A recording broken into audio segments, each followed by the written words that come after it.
Alors, j'aimerais rebondir sur quelque chose qui me paraît aussi important. Tu as parlé de composants du commerce. Alors, les composants du commerce, c'est dans vos entreprises un sujet qui peut être problématique. Gérer une bibliothèque de composants, c'est un vrai casse-tête, il faut être clair, d'accord ? Si vous n'avez pas les bons outils pour accompagner justement cette gestion de composants, parce que gérer un composant, c'est quoi? C'est effectivement le modéliser, d'accord? De le mettre, modéliser la pièce, donc bon, ça ok, on a SolidWorks pour ça. Après, il va falloir le codifier, il va falloir le gérer, le faire évoluer. Et puis, vous n'êtes pas les seuls, peut-être, au bureau d'études, à avoir besoin de ces informations. Vous êtes peut-être à travailler avec un service achat, avec des appros. Et comment on fait pour aller vers quelque chose de plus périn? Visiative, pour ça, on a pris ce sujet à bras-le-corps déjà il y a quelques années. Vous avez accès au travers de votre portail client MyCAD Service, accès directement donc, aux différentes bibliothèques de composants 3D. Mais depuis maintenant quelques années, on a cet accès aux bibliothèques directement intégré dans les outils de MyCAD Service au travers de Cadenas. Et ça me permet justement d'introduire notre partenariat avec cette société Cadenas qui est sur le village partenaire. Ils ont un stand, donc n'hésitez pas à aller les voir pour discuter de tout ça. Mais ce que je vous propose, c'est que Brieux, tu nous représentes l'intégration de Cadenas directement dans la CAO SolidWorks. D'accord. Effectivement, on va retrouver donc, directement dans l'interface utilisateur SolidWorks via ici notre outil Clone Component que vous utilisez vous déjà pour paramétrer vos composants et les utiliser en glisser-déposer. Et donc l'intégration Cadenas ici vous permet directement de vous connecter, pourquoi pas, sur le site Cadenas pour vérifier l'existence de nouvelles bibliothèques. Et sinon, vous pouvez ici directement donc, accéder au catalogue en ligne. Voilà, on voit la connexion ici actuellement. Et donc tu as accès directement à toutes les bibliothèques normalisées. Je vois que là, par exemple, tu as du ISO. Exactement. Donc là, on va pouvoir parcourir ici tout le catalogue. Alors, on a différentes façons d'accéder. Hein. Ça peut être par type de composant, ça peut être par constructeur. On a de toute façon ici toujours un aperçu quand on se promène ici dans notre catalogue. Une autre façon d'accéder à des composants, ça peut être tout simplement de faire une recherche. Alors ça peut être sur une référence que l'on connaît déjà, mais ici on cherche tout simplement un anneau de levage pour notre structure.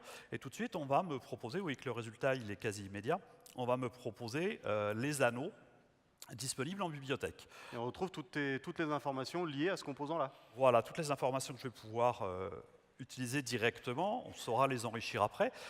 Là, c'est du simple glisser-déposer, hein, tout simplement, on ne va pas se poser de problème. Ce qui est important, c'est que ce que l'on dépose ici, c'est un composant au format SolidWorks. Alors pour l'instant, j'ai choisi une classe de composants, je vais maintenant pouvoir ici sélectionner une dimension. Donc on me met à disposition la totalité des dimensions du composant. Si j'ai un doute, j'ai toujours la possibilité de venir dans l'aperçu 3D vérifier donc, que c'est bien le composant. Ce composant ici, il est généré automatiquement, donc s'il n'était pas déjà présent dans ma bibliothèque, qu'est-ce qu'il va me rester à faire? Ça, vous le savez déjà faire, on va dire. Oui, faire de la contrainte. C'est rajouter la contrainte qui va bien. D'accord, donc vous avez vraiment un accès direct ici à l'intérieur de SolidWorks à la totalité du catalogue Cadenas. Oui, comme tu le disais, effectivement, donc les composants 3D en fait, que vous avez générés, si vous générez par exemple un ensemble avec plusieurs composants, vous avez tous les degrés de liberté qui vont vous permettre, par exemple, sur un vérin, de faire bouger par exemple la tige, et ainsi de suite. Alors, je te remercie Brieux par rapport de nous avoir remontré cet outil Cadenas directement dans SolidWorks. Alors, gérer vos fichiers 3D CAO, vous saviez le faire, hein, vous étiez autonome en allant chercher vos bibliothèques, mais Visiative, dans son partenariat avec Cadenas, a voulu aller un tout petit peu plus loin. Et c'est pour ça qu'en fait, Cadenas vous propose une solution qui va vous permettre de fédérer en fait, les différentes problématiques que vous pourrez rencontrer dans l'entreprise. Donc, Part Solution, c'est la pièce manquante entre votre ERP, le PDM et la CAO. ça va devenir un véritable outil de gouvernance au sein de l'entreprise pour que tous les services de votre entreprise parlent d'une seule voix. Et ça va vous permettre de constater, au fur et à mesure de l'utilisation de cet outil-là, entre 30 et 50% de gains de temps uniquement pour la gestion de vos composants. Pourquoi? Parce que Part Solutions va vous permettre d'indexer et d'être sûr que l'ERP est bien à jour par rapport à ces informations fournisseurs. Et puis, ça va aussi, comme vous l'avez vu au niveau de la CAO, permettre aux personnes qui n'ont pas accès à la CAO de faire des recherches. Et vous avez typiquement un outil qui est vraiment très intéressant, qui est de la recherche morphologique. Je vais dessiner une forme qui est approximative et je vais demander à Part Solutions de me trouver dans tous les composants du commerce qui sont référencés chez moi, la pièce équivalente à ce besoin.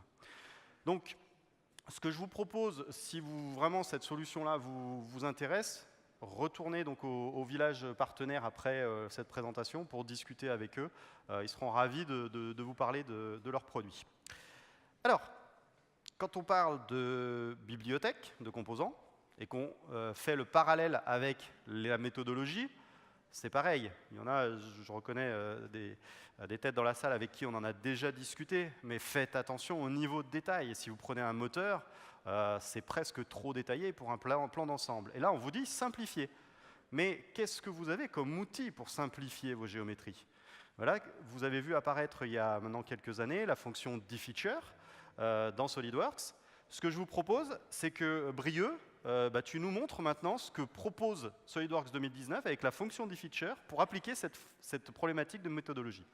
D'accord. On va déjà vérifier là, en un premier clic donc, les différentes options qui étaient jusqu'ici disponibles donc, dans cette fonction dFeature.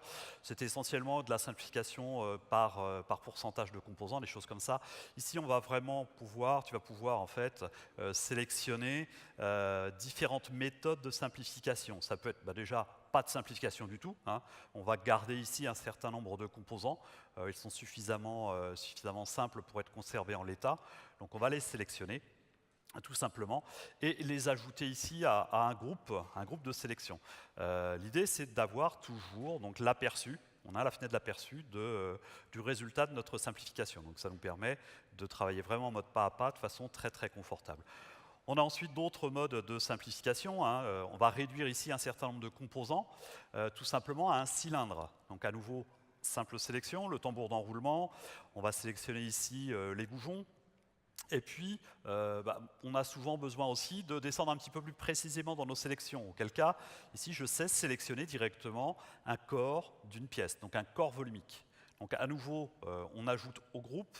Et au fur et à mesure, on retrouve donc dans l'aperçu toujours l'état de simplification de mon assemblage. Effectivement, c'est du pas à pas et vraiment on maîtrise le niveau de détail. Oui, complètement. Un autre niveau de simplification, ça va être la possibilité ici de réduire en fait au polygone englobant nos pièces. Donc on a pris ici les écrous, le boîtier d'alimentation de notre moteur. Donc on va faire ça pas à pas, rapidement et simplement. Hein. Si on zoome dessus, voilà, l'écrou il a été vraiment simplifié très très rapidement. Pour certains composants, on va avoir besoin de quelque chose qui va être un petit peu plus fin, un petit peu plus puissant, eh bien, on va ici tout simplement s'appuyer sur un contour au mieux. Le contour au mieux me permet de spécifier plusieurs directions pour épouser donc, la forme de mon composant. On va prendre ici ce moteur, on va spécifier donc, les deux directions pour la simplification, ajouter au groupe, et on va à ce moment-là voir, voilà, au niveau de l'aperçu, on a vraiment réduit le moteur à sa plus simple expression, en gardant quand même un niveau de détail suffisant.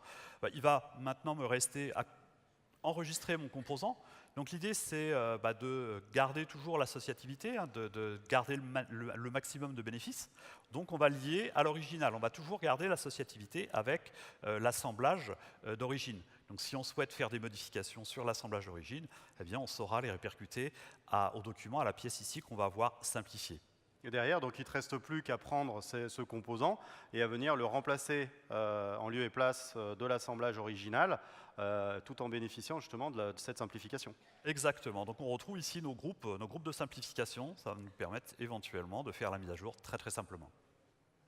Ok, bah effectivement, on voit que l'outil d'eFeature avec cette version 2019 va vous apporter beaucoup plus de maîtrise dans la façon dont les pièces vont être simplifiées. Et je dirais que la méthodologie sera d'autant plus facile à appliquer. Alors, on va, avec cette dernière présentation, clôturer le premier volet qui est autour des performances, qui est focalisé uniquement sur les performances. Pourquoi je dis ça? C'est que vous verrez que dans les 3 autres piliers, on a encore mis de la performance. Et vous allez voir que sur d'autres fonctionnalités, la performance est au rendez-vous. Alors, comme je disais, les équipes de développement, ils ont vraiment beaucoup bossé pour justement tirer parti de vos cartes graphiques. Et donc là, le moteur est vraiment sollicité à son juste titre. Le GPU est vraiment bien utilisé maintenant. Et puis c'est vrai que ce que tu nous as montré, Brieux, en dernier, pour clôturer au niveau du feature, c'est vraiment quelque chose qui va aussi apporter des réponses.